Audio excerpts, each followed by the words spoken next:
Well, I don't know how this firefighting thing is going to work out.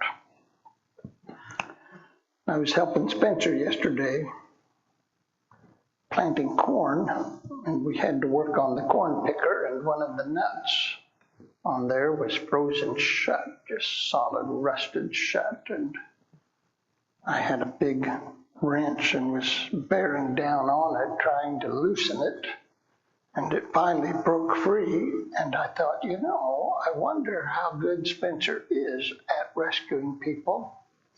And so I clutched my chest and fell to the ground just to see what he would do, just to see if he was, in fact, a trained EMT, as he claims to be. And he just stepped over me to go to his truck to put back his tools. So I have my doubts. He just stepped right over me. I could have been dying, and he didn't do anything. He probably sensed I was okay when I started laughing. And you never get so old that you don't enjoy pestering your children. Well, I remember this was probably about 30 years or so ago when I was pastoring up in the city. We were approaching Mother's Day. It was a Sunday before Mother's Day. And a woman in the meeting came up to me and said, I hope on Mother's Day you don't talk about how wonderful mothers are, because mine wasn't. My mother was cruel and self-absorbed, so I don't want to hear a bunch of nonsense about the virtues of mothers. And when she told me that, she was rather gruff and intimidating, so when I wrote my sermon, it sounded like a contract with all kinds of exceptions and footnotes acknowledging that some mothers weren't all that good. Mark, I bet you preached a sermon or two like that on Mother's Day. I hedged my bets the whole way through, which I'm certain confused everyone who heard it, trying to actually figure out whether or not I really like mothers. But I'm done with that. If your mother was toxic, I'm truly sorry. Most people parent the way they were parented, teach the way they were taught, raise their children the way they were raised. But eventually, most of us realize that we are not bound by the past, but can transcend it. And so our families gradually, slowly evolve and grow. But others of us don't. We lack self-awareness and remain trapped in poisonous patterns to the detriment of those around us. If that's happened to you, if your parents never rose above the dysfunction and pain of their childhood, I'm very sorry. If it cripples and saddens you still, please get help so you can experience the happiness you deserve. This is another book Joanne placed on our breakfast table, a book called You Really Should Talk to Someone. Just a really fine little book about the importance and blessings of counseling. That's what I should have told the lady up in the city, but I didn't. Mostly because I didn't have it figured out myself. Plus, I was a little intimidated and afraid of her. So I preached like a lawyer instead and have every Mother's Day since. But today I'm going to throw caution to the wind and declare my fondness for mothers, consequences be damned. And not just mothers, but my fondness for women. Indeed, I like women so much that when it was time to be born, I arranged for a woman to deliver me. And over time, that woman and I became very close, and when she died 55 years later, I officiated her funeral. That's how close we were. We were like this. My mom had many admirable qualities. She was loving and intelligent, accomplished, witty, and like many women, possessed these qualities, these virtues, in spite of the men in her life, not because of them. She was a faithful Catholic, but was ill-served by her church. She was a devoted citizen of this nation, but was treated unjustly by its leaders, most of whom were men. She was a dutiful and committed wife, but married to a man who expected her to endure his faults and failings without complaint. She had 5 children who were content to let her wait on them hand and foot, though the demands on her life were always far greater than the demands on ours.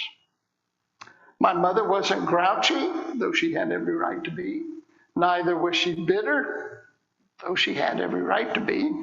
My mother didn't dislike men, though any neutral observer would say she had a right to. She was like most women I know, far better and nobler than circumstances warranted. We've been reflecting lately on the basic tenets of the Christian faith in order to counter the rise of Christian nationalism in our nation. A persistent characteristic of Christian nationalism is its hyper-masculinity, marked by contempt for and fear of women. In its study of the January 6th insurrection, researchers at the University of Chicago reported that 86% of the participants in the January 6th event were men, most of whom self-identified as hyper-masculine, desiring to silence the voices of women demanding equality. Goaded on by Steve Bannon, an advisor to President Trump, who accused women of wanting to, quote, undo 10,000 years of recorded history by advocating for gender equality, which explains why Steve Bannon has been divorced twice and his longest marriage only lasted 3 years. I was talking with a friend about this, and he said, remember when they were telling us that the most dangerous chemical composition in the world was VX gas? He said they got it wrong. It's testosterone. Despite claiming to honor and value women, Christian nationalists, many of whom hold great political power, will not be happy, that is clear, until the voices of women are stilled. They have been aided and abetted by so many in the evangelical and Roman Catholic Church, which I think is despicable. Today, those persons who have declared war on wokeness are more accurately legislating their centuries-old contempt for women and people of color into law, robbing women of their medical freedom, nullifying the votes of Black Americans through gerrymandering. They have cloaked their actions in the flag and the Bible, though their conduct is as un-American and un-Christian as can be. They have been with us for centuries, but now have a microphone and advocates in the highest halls of power.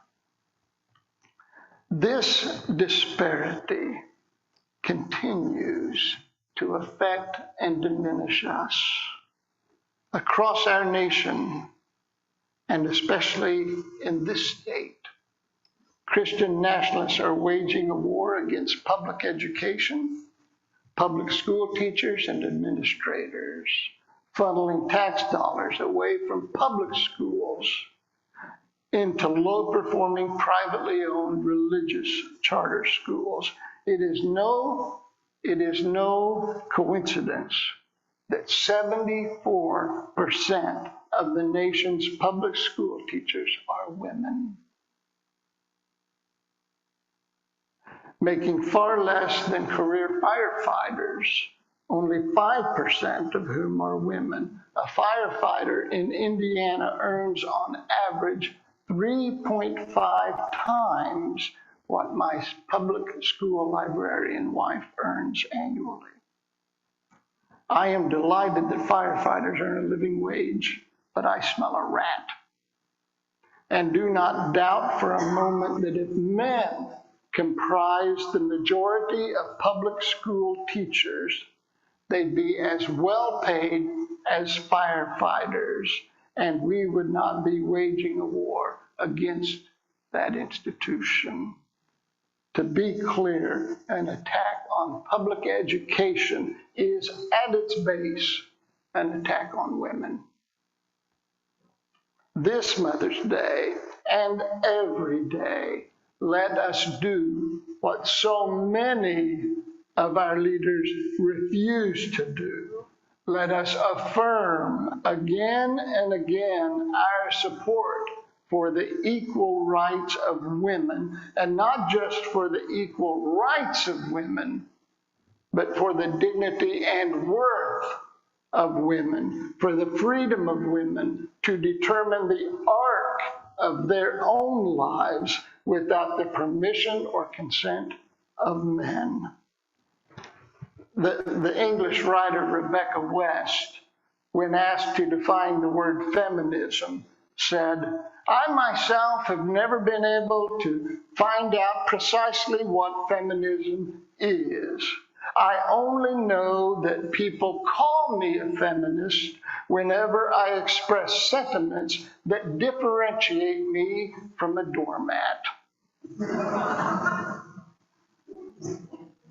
Our work as Quakers isn't finished until every person, no matter their rank, race, gender, and sexual orientation, is accorded the same respect and opportunities as everyone else.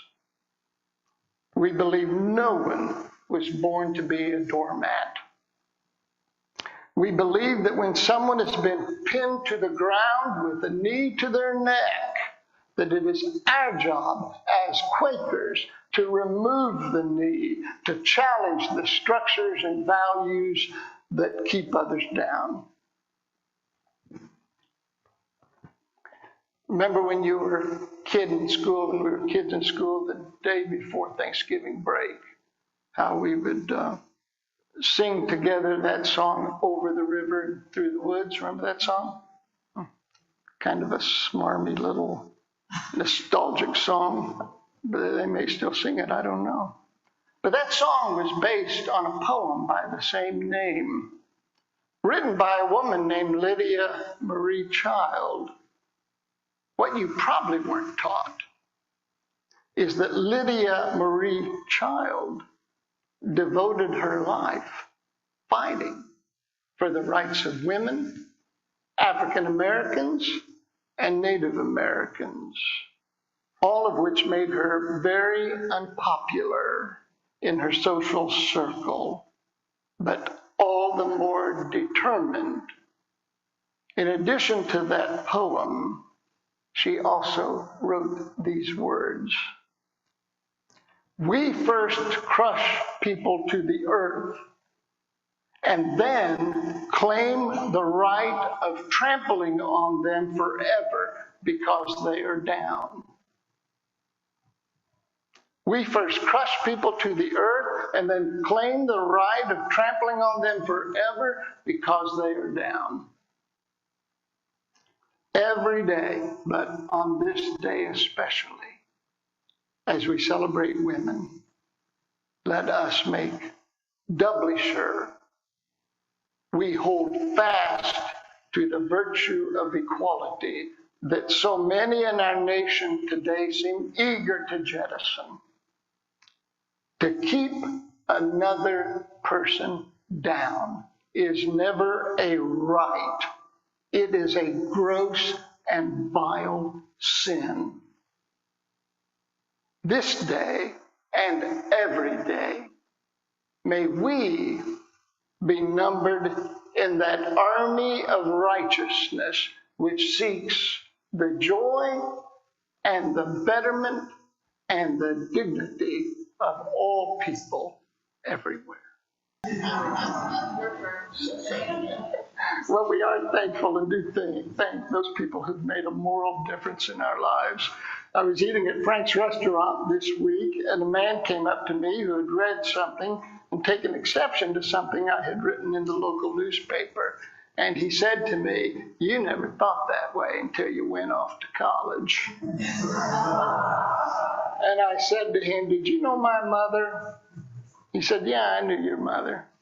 I said, "Do you honestly think my mother would have allowed me to leave home at the age of 18 if she had not taught me yet how to behave and how to care and how to raise my voice when someone was hurt?" I said, "I didn't learn that at college. I learned that at home from my mother." You might have someone like that in your life. It may be your mom, it may be your father, it may be an aunt or uncle or next door neighbor. Make it a point today, if you are able, to thank them for helping you find the way in life. And remember that just as that has been done for you, do it also for another. We have flowers. Oh, that's wonderful, Jimmy. Bring them on in. Women get a flower today. Friends.